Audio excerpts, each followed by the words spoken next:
Tariff बढ़ती हुई tariff में वो जो एक भूरे बालों वाला फूफा है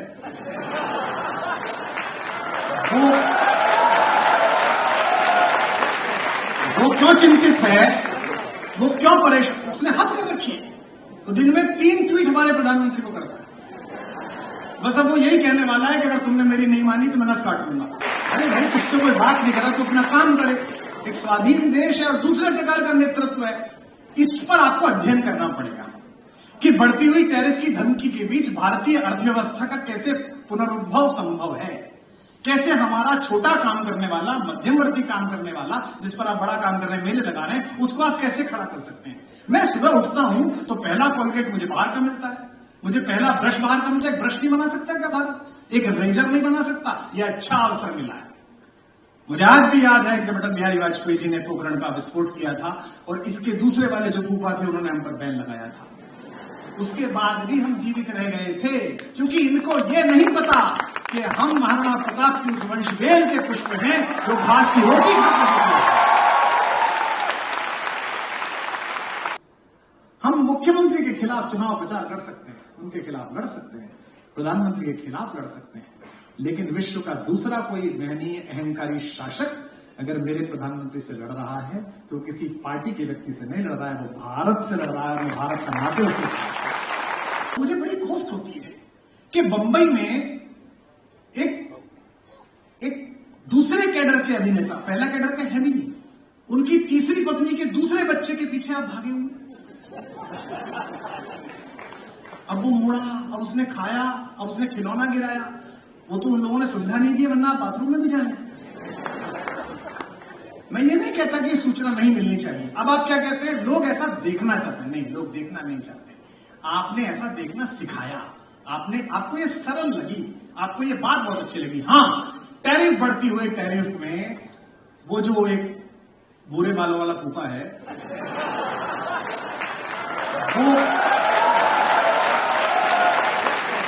वो क्यों चिंतित है, वो क्यों परेशान, उसने हद कर रखी है। तो दिन में 3 ट्वीट हमारे प्रधानमंत्री को करता है। बस अब वो यही कहने वाला है कि अगर तुमने मेरी नहीं मानी तो मैं नस काट लूंगा। अरे भाई, तुझसे कोई बात नहीं कर रहा, तो अपना काम करे। एक स्वाधीन देश है और दूसरे प्रकार का नेतृत्व है। ये जो ऐसी तरह से आर्म ट्विस्टिंग करने वालों के साथ क्या करता है, ना पता हो तो कांग्रेस में मित्र उनसे पूछ ले, वो बता देंगे क्या करता है। तो इसमें जिसने को उन्हें बताया कि उनके सलाहकार है, वो ठीक नहीं है, मुझे लगता है। इस पर आपको अध्ययन करना पड़ेगा कि बढ़ती हुई टैरिफ की धमकी के बीच भारतीय अर्थव्यवस्था का कैसे पुनरुद्भव संभव है, कैसे हमारा छोटा काम करने वाला, मध्यमवर्ती काम करने वाला, जिस पर आप बड़ा काम कर रहे हैं, मेले लगा रहे हैं, उसको आप कैसे खड़ा कर सकते हैं। मैं सुबह उठता हूं तो पहला कोलगेट मुझे बाहर का मिलता है, मुझे पहला ब्रश बाहर का मिलता है। ब्रश नहीं बना सकता क्या भारत? एक रेजर नहीं बना सकता? यह अच्छा अवसर मिला है। मुझे आज भी याद है कि अटल बिहारी वाजपेयी जी ने पोखरण का विस्फोट किया था और इसके दूसरे वाले जो फूफा थे उन्होंने हम पर बैन लगाया था। उसके बाद भी हम जीवित रह गए थे, क्योंकि इनको ये नहीं पता कि हम महाराणा प्रताप की उस वंशवेल के पुष्प हैं जो घास की रोटी खाते थे। 150 करोड़ लोगों का स्वतः स्फूर्त देश है, आत्मस्फूर्ति से दीपित है। इसमें सरकार केवल तटबंध बनाकर इस पानी का नियमन कर दे।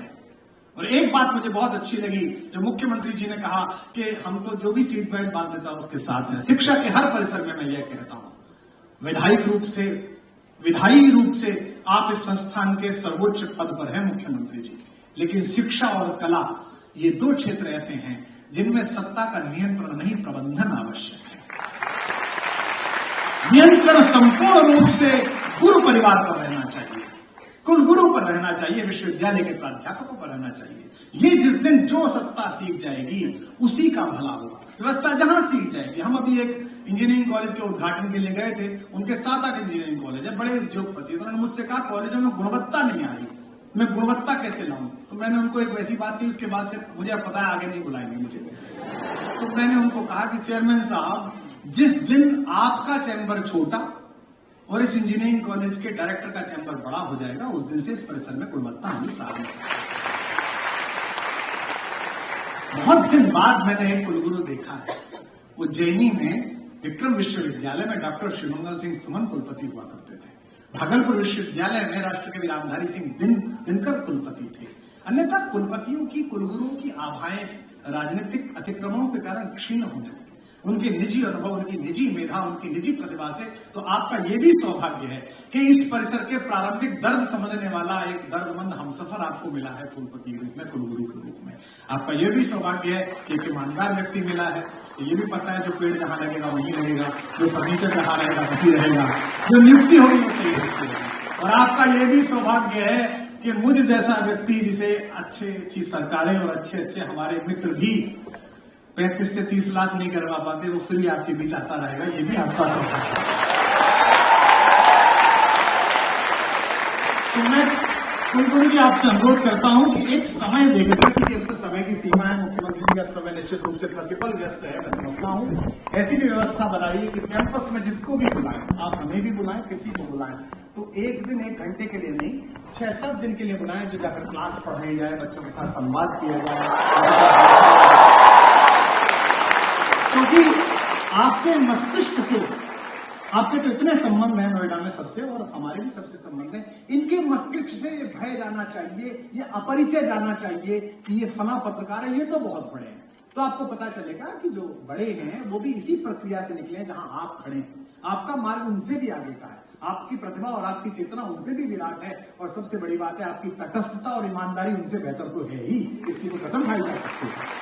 तो आप सब लोगों को अनंत शुभकामनाएं, आयु में बड़े होने के कारण अशेष आशीर्वाद, और जितनी हमारे बच्चे बैठे हैं, जितनी बेटियां बैठी हैं, बेटे बैठे हैं, आप सबका हमारे क्षेत्र के उस जो बड़ा दंगल है समाचार का नोएडा, उसमें स्वागत है। आप सब मिलते रहेंगे और माखनलाल चतुर्वेदी पत्रकारिता विश्वविद्यालय का परिचय आप देंगे तो आपसे एक अतिरिक्त प्रेम मुझे हो जाएगा कि मैं उसी परिसर के विद्यार्थी से बात कर रहा हूं जहां के 17 आरंभ में यहाँ आया था। राम कथा में संचार, जो थोड़ा मैंने कहा है, मैं समझता हूं कि 2 ही पात्रों को केवल आप पढ़िए, एक अंगद को और एक पढ़िए आप हनुमान को, और फिर उनकी शक्ति देखिएगा। दुर्भाग्य यह है कि बंबई की अधकचरी मस्तिष्क जीविता ने हनुमान जी को उपहास का पात्र बना दिया। दुर्भाग्य यह है कि उसके बाद भी वो गर्वित थे, और दुर्भाग्य है कि उनसे पूछा गया कि आपने हनुमान जी से गाली क्यों दिलवाई, तो उन्होंने कहा हनुमान जी तो जंगली थे।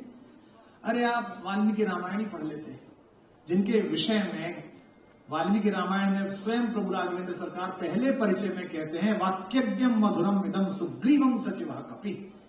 हे लक्ष्मण, यह सुग्रीव का सचिव निश्चित रूप से वेदों का ज्ञाता है, अन्यथा इतना अच्छा व्याकरण, इतनी अच्छी भाषा कोई बोल नहीं सकता जो ये बोल रहा है। और अब हनुमान जी की पत्रकारिता की तटस्थता का वर्णन देखिए, इस पर आप ध्यान रखिएगा और इसे नोट करिएगा अपने जीवन में सदा। हनुमान से बड़ा राम जी का कोई भक्त नहीं है, इसीलिए इस देश में भरत जी का मंदिर नहीं है, सुग्रीव जी का मंदिर नहीं है, हनुमान का मंदिर है। मुझसे किसी ने पूछा था कि सुग्रीव का मंदिर क्यों नहीं है, जबकि सहायता तो सुग्रीव ने ज्यादा की थी, हनुमान जी तो उनके प्रधानमंत्री, तो उनका क्या मंदिर है। सुग्रीव की सहायता ट्रीटी थी, तुम मुझे मेरा राज्य दिला दो, मैं तुम्हें पत्नी दिला दूं। जब आप किसी के साथ ट्रीटी करते हैं, व्यापार करते हैं, तो नुकसान फायदा देखते हैं, आप व्यापार देखते हैं। हनुमान की भक्ति समर्पण है, प्रभु मुझसे कुछ नहीं चाहिए, मैं जो कुछ कर सकता हूं वो आपके लिए समर्पित है, बताइए क्या करना है। इसीलिए हनुमान का मंदिर है। वही हनुमान जब रावण से मिलकर आते हैं, तो रावण से मिलकर आने के बाद जो उन्होंने भगवान के सामने, राघवेंद्र सरकार के सामने रावण का वर्णन किया है, वो पत्रकारिता का सर्वश्रेष्ठ उदाहरण है। शत्रु में भी क्या अच्छाई है इसका वर्णन किया है। अहो रूपमान द्युति सर्वलक्षण लक्षणता, कहते हैं वो इतना सुंदर है प्रभु, समस्त प्रकार के लक्षणों से युक्त है। उसकी नासिका ऐसी है, उसके कुंतल ऐसे हैं, उसकी आवाज में बेस इतना है, जैसे हमारे संचालक जी, उसके आवाज में इतना बेस है, वो ऐसे बोलता है, वो ऐसे संतुष्ट करता है। यह किसकी प्रशंसा कर रहे हैं? राम जी के घनघोर शत्रु अनाचारी रावण की, जो परिस्थिति का हरण कर चुका है। लेकिन इससे मैं भूमिका में किसमें? पत्रकार की भूमिका में। तो मंत्री जी फूफा लगते हैं, लेकिन चैनल का माइक हाथ में हो और मंत्री जी का अनाचार हो तो अंदर के हनुमान को जगाना कि सच तो बोलना ही पड़ेगा, बात तो करनी ही पड़ेगी। यह सब सर्वोत्कृष्ट उदाहरण है। दूसरा पत्रकार भेजा गया है जानकारी लेने के लिए और बात कहने के लिए, दूसरे पक्ष में अंगद भेजा गया है। अंगद जैसा पत्रकार, इसमें एक बात सदा ध्यान रखना, सब कुछ छोड़ देना, सब में तटस्थ रहना। केवल एक चीज है जिसमें अपनी पत्रकारिता की मर्यादा को भी एक तरफ रख देना, वो है राष्ट्र धर्म। देश पर्दा का है। तो ये मत सोचना, क्योंकि हमारे देश में कुछ लोग ऐसे भी हैं जो पत्रकारिता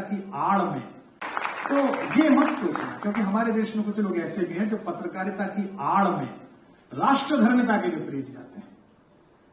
हम मुख्यमंत्री के खिलाफ चुनाव प्रचार कर सकते हैं, उनके खिलाफ लड़ सकते हैं, प्रधानमंत्री के खिलाफ लड़ सकते हैं, लेकिन विश्व का दूसरा कोई महनीय अहंकारी शासक अगर मेरे प्रधानमंत्री से लड़ रहा है तो किसी पार्टी के व्यक्ति से नहीं लड़ रहा है, वो भारत से लड़ रहा है। और भारत का नाते उसके साथ अंगद को भेजा गया। अंगद पहली रात गया है मनाने के लिए आखिरी प्रयास में, क्योंकि एक बार फिर प्रयास किया जा रहा है। हनुमान ने कहा मैं जाऊं, भगवान ने कहा तुम मत जाओ, तुम पिछली बार गड़बड़ हो गई, तुम जाओ। अंगद तुम जाओ। अंगद गया। अंगद शालीन है, लेकिन अंगद ने संवाद किया है वो किस प्रकार मनोबल क्षीण कर सकता है पत्रकार, अनाचार को किस प्रकार उसके मनोबल से हीन कर सकता है, अंगद इसका उदाहरण है। अहंकार में पड़े हुए रावण ने पूछा कौन है, किसका लड़का है, कौन है, कौन को सुत, बाली का। को बाली, कौन बाली, जानता तो है कि बाली कौन है, लेकिन आप चमचों से घिरे हुए बैठे हो और एक ऐसा आदमी है जिसके पिताजी ने आपको पीटा हो, तो आप ये थोड़ी कहोगे कि मैं पिताजी को जानता हूं। कौन को सुत, बाली का, को बाली। तो वो अहंकार में नहीं कहते, अंदर कहते न जानिए, भूल गए, शायद आपको याद नहीं होगा, मेरे पिताजी वही बाली जिन्होंने आपको मार के यहां दबाया और 7 बार सागर की परिक्रमा थोड़ी होनी का। कौन को सुत, बाली को बाली न जानिए, पोटरी कांख में चापी रहे, सागर साथ नहात बखानिए। फिर पूछता है सागर कैसे तरे, समुद्र कैसे पार करा, इतना दुष्कर काम। जैसे गोपद, जैसे गाय पैर रख दे कीचड़ में उसको पार कर लेते हैं। और आखिरी बात जो कही है उस पर तो उसी रात रावण युद्ध हार गया, उसका मनोबल टूट गया, उसके चेलों का मनोबल टूट गया। कौन को सुत बाली का, सागर कैसे तरियो जैसे गोपद। काज कहा, किस लिए आया है, तो बोले कि मैं किष्किंधा में रहता था, मैंने सोने के चोर देखे, चांदी के चोर देखे, पशुओं के चोर देखे, दूसरे की पत्नी का चोर नहीं देखा था, उसे देखने की बड़ी इच्छा थी, तो इसलिए आज कहा सिय चोर नहीं देखो सीता की। अभी हमारे ऑपरेशन सिंदूर के समय भी आप लड़ रहे थे, मैं जिस बात पर आ रहा हूं आप भी लड़ रहे थे, सेनाएं लड़ रही थी, देश का नागरिक तटस्थ भाव के साथ देख रहा था, लेकिन पत्रकार लड़ रहा था। क्योंकि आजकल वॉर, और पहले से वॉर प्रोपोगेंडा में लड़े जाते हैं, विश्व युद्ध में भी लड़े गए हैं। कोई बाप अपने बेटे का नाम दुर्योधन नहीं रखता, कोई बाप अपने बेटे का नाम बुरा शासन दुशासन नहीं रखता, कोई बाप अपनी बेटी का नाम चरित्रहीन नहीं रखता। दुश्शला, उसका नाम सुशीला है, उस दुर्योधन का नाम सुयोधन है, उस दुशासन का नाम सुशासन है। पर चूंकि पांडव विजेता हो गए और इतिहास लेखन सत्ता के जो निकटस्थ लोग होते हैं उनके हाथ में आता है, तो हारे हुए विलेन को दुर्योधन लिखा गया, उसको दुशासन लिखा गया, दुश्शला लिखा गया।